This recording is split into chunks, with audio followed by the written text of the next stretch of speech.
Buongiorno cari amici e ben ritrovati in questo spazio in mia compagnia. Oggi vorrei parlarvi mandandovi un messaggio di speranza, diciamo così. Purtroppo tutti quanti condividiamo, abbiamo in comune sicuramente il fatto di essere messi alla prova in alcuni periodi della nostra vita. Diciamo che abbiamo anche dei periodi buoni, tutti quanti, ma quelli sono leggeri, scorrono, ci lasciano dei buoni ricordi e sono momenti di sollievo, delle benedizioni vere e proprie, dove appunto siamo sgombri di preoccupazioni, possiamo condividere e gioire con le persone che amiamo o probabilmente conosciamo momenti di successo sul lavoro, realizzazione, i progetti sembrano andare tutti nel verso giusto e così via. Insomma, abbiamo dei momenti molto favorevoli e diciamo, di conferma un po' delle nostre capacità, della nostra bravura, del nostro impegno. Sono dei piccoli premi che noi riceviamo e che godiamo positivamente. Sono, diciamo, la prova tangibile di quello che è la legge di causa-effetto, cioè la semina e la raccolta. Seminiamo e raccogliamo i frutti del nostro lavoro, del nostro aver seminato correttamente, aver seminato nei tempi giusti, aver preso cura del terreno intorno alla semina e così via. Cioè tutto quello che noi abbiamo fatto poi raccogliamo in modo sistematico e in modo positivo, con una logica perfetta e matematica. Ma esistono dei momenti dove veniamo veramente vessati, poi sembra che capitino tutte insieme. A parte il fatto di trovare una spiegazione, diciamo, astrologica a questo genere di momenti di tensione, può esserci un'opposizione di Urano a Saturno, può esserci il passaggio di Marte in alcuni settori, oppure lo stesso Saturno opposto al nostro Giove e così via. Insomma, si può sicuramente prevedere dal punto di vista dei transiti un po' quali saranno i momenti di prova e su quale settore della nostra vita andranno a insistere, così come è possibile pure attraverso l'astrologia antica verificare le costellazioni che sono in atto nell'anno da compleanno a compleanno e vedere un po' in quale settore saremo sottoposti appunto a una prova o anche più di una. Ma dal punto di vista, diciamo, più spirituale, i momenti di prova sono momenti di forza straordinaria. Noi possiamo, come ho detto prima, riflettere sul fatto che ci sono dei momenti molto belli, molto positivi, dei momenti in cui possiamo rilassarci e finalmente smettere di difenderci o guardarci intorno, essere sempre pronti a reagire e a combattere, tra virgolette.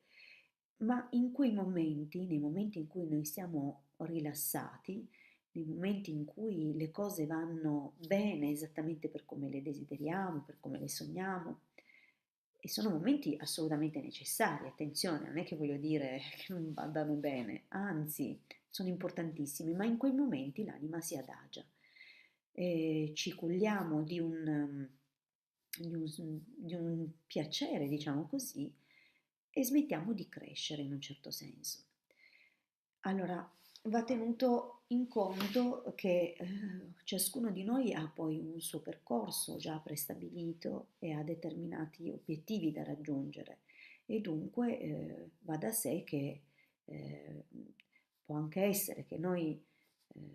veramente siamo destinati a momenti di calma, di serenità e questo è spiegabile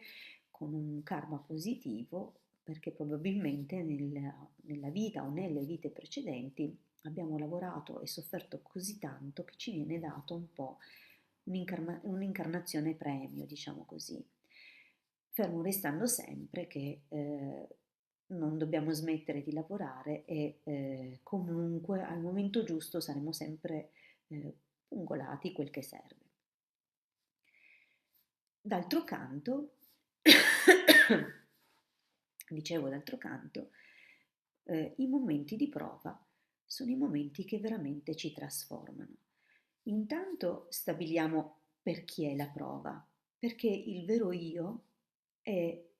a un livello vibratorio così alto e ha raggiunto e sta in una pace così consolidata che non viene assolutamente toccato da quelle che sono le nostre prove. Dunque la prova per chi è? La prova è per l'ego, e chiaramente per quella personalità costruita che appunto viene chiamata in causa nel momento in cui è necessario che si rettifichi in qualche modo. Da questo punto di vista, dunque,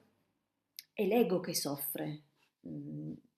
ed è facilmente osservabile in qualsiasi situazione, in qualsiasi circostanza in cui ehm, qualcosa viene un po' contro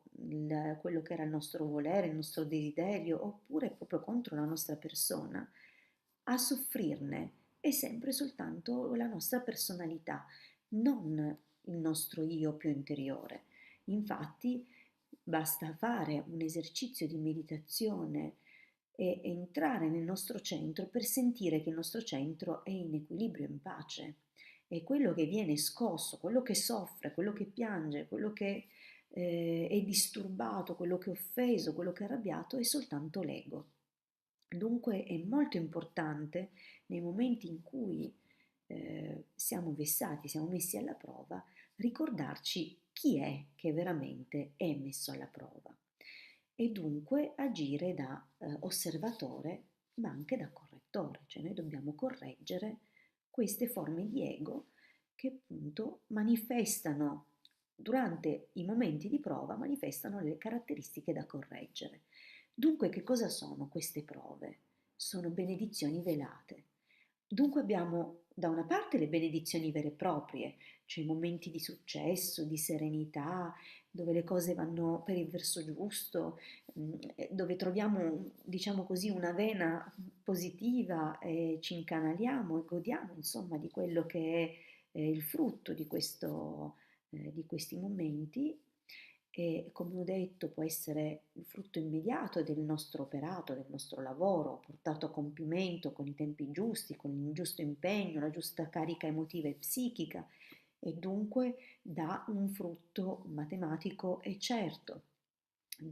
perché quando lavoriamo bene raccogliamo bene, quando lavoriamo presenti a noi stessi raccogliamo sempre dei buoni frutti. Dunque ci sono questi momenti di benedizione velata dove comunque ci siamo dati da fare, scusate, di benedizione vera e propria dove ci siamo dati da fare, ci sono altri momenti dove anche senza fare niente ci arriva qualcosa di positivo addosso ed è sempre un motivo karmico perché nulla, non esiste nulla che venga per caso, come può anche essere che ci capiti qualcosa che poi servirà, col senno di poi ci renderemo conto che era una chiave di svolta per un'altra situazione. E la stessa cosa va verificata e considerata per le prove. Le prove, le prove sono una benedizione velata, le prove ci fanno soffrire, ci mettono di fronte ai nostri limiti, ci mettono di fronte alle nostre perplessità, alle nostre paure e lo fanno per il semplice fatto che dobbiamo superare queste cose. E infatti, finito il periodo di prova, siamo sempre tutti una persona migliore, sicuramente migliore della precedente, migliore della prova che siamo andati ad affrontare. È qui che è bellissimo pensare all'immagine dell'araba fenice che rinasce dalle proprie ceneri. Infatti la prova cos'è se non essere messi nel fuoco, nel crogiolo da parte del Creatore, da parte di Dio, che ci mette lì, ci pungola e ci sottopone a un cambiamento che ci piaccia o meno, a un cambiamento che poi sarà costruttivo e una crescita, risulterà essere una crescita per noi. Dunque, anche i momenti di prova hanno un loro perché nella strategia del piano chiamato vita e sono sempre propedeutici a un miglioramento, a una crescita. È chiaro che sta a noi cogliere l'occasione senza scoraggiarci e capire perché, eh, no, capire il perché non sempre è fattibile, non sempre noi capiamo il disegno che c'è dietro, ma dobbiamo affidarci a questo disegno, noi dobbiamo affidarci alla volontà di Dio e apprezzare che si prenda cura di noi anche se ci sottopone delle prove. Anzi, possibilmente teniamo a mente che se ci mette davanti degli ostacoli, delle prove, significa che ha ben chiaro chi siamo, qual è il nostro potenziale e dove vuole condurci. Vuol dire che si prende cura di noi, vuol dire che si ricorda di noi. Lo so, sembrerà assurdo o una consolazione misera, ma in realtà per chi ha occhi per osservare, orecchie per intendere, si renderà conto che è esattamente così. È proprio così. Quando noi abbiamo una prova o un ostacolo, chiediamoci sempre che cosa mi sta insegnando questa cosa, che cosa viene a dirmi, che cosa posso migliorare di me,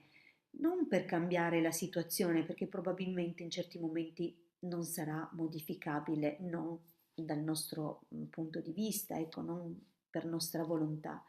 però sicuramente per nostra volontà noi possiamo cambiare noi stessi o il modo di vivere quella situazione. Questo significa che un domani saremo anche capaci di reagire in modo positivo, propositivo alle situazioni che verranno. E già solo l'accettare il momento di prova, mettersi a disposizione della volontà superiore che ci guida in questo cambiamento, è già un superamento, è già aver vinto e superato la nostra prova. È chiaro che poi, ovviamente, dobbiamo lavorare in prima persona e lasciarci trasportare da quello che è il solco tracciato dalla volontà divina, perseguirlo e portare a compimento l'opera che ci ha appunto messo nelle mani. Ricordiamoci che sono due i modi di procedere e sono due questi modi anche all'interno degli arcani maggiori. C'è il modo dell'appeso e il modo della torre. Il modo dell'appeso è il sacrificio spontaneo, cioè quello che nasce da un processo di rettificazione, di autoanalisi, auto-osservazione e dunque ci si autocorregge. In quel momento si sacrifica spontaneamente qualche aspetto di noi stessi e ovviamente del nostro ego, stiamo sempre parlando di una sovrastruttura e non della nostra vera natura interiore, e dunque sacrifichiamo questa sovrastruttura, la modelliamo, la domiamo, la addomestichiamo in modo che segua invece quella che è la volontà del vero sé e questo è un atto volontario, spontaneo ed è un atto molto difficile perché l'indulgenza e l'autoindulgenza è sempre dietro l'angolo. E poi c'è il modo della torre, e cioè quel fulmine che ti cade a ciel sereno e che rompe una struttura o una situazione cristallizzata che non è più propedeutica al nostro bisogno animico. Noi in certi momenti costruiamo delle cose, nella vita ci costruiamo famiglie, situazioni lavorative, costruiamo delle strutture precise dentro le quali ci arrocchiamo, ci sentiamo forti, fanno parte della nostra abitudine ed ecco che sono per noi dei punti di riferimento e dei punti fermi e ci dimentichiamo che il nostro punto fermo deve essere soltanto Dio e dunque tran, fulmine, torre che cade ed ecco che il nostro ego viene messo alla prova perché dobbiamo imparare ad affidarci sempre e imparare a essere liberi da queste strutture che alla fine sono una gabbia e sono una gabbia che uccide quella che è la nostra vera anima. Attenzione, non sto dicendo, non fraintendete, che le famiglie sono una gabbia. Alcune famiglie però lo sono, alcuni lavori lo sono, alcune attività lo sono, alcune situazioni che sono tanto rassicuranti per noi in realtà sono le nostre gabbie. Dunque non ci stupiamo se dall'alto è chiaro e le cose vengono viste e se non agiamo noi spontaneamente secondo l'appeso, la modalità dell'appeso, cioè l'autosacrificio, ecco che comunque la nostra anima che è destinata a un determinato percorso verrà comunque aiutata nel proseguire il suo percorso. Con questo ho detto un pochino alcune cose su quello che è il modo di procedere e quello che sono le benedizioni velate e spero che guarderete le vostre prove con occhi diversi e che imparerete ad amarle perché faranno di voi una persona più forte, più coraggiosa, più determinata, più, più quello che deve essere. E,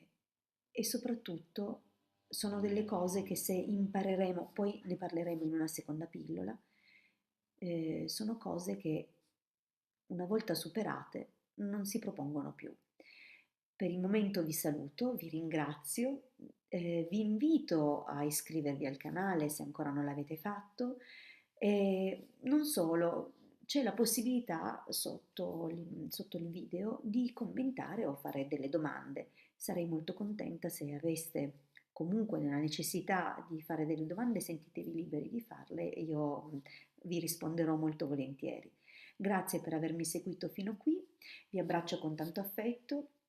e arrivederci alla prossima condivisione.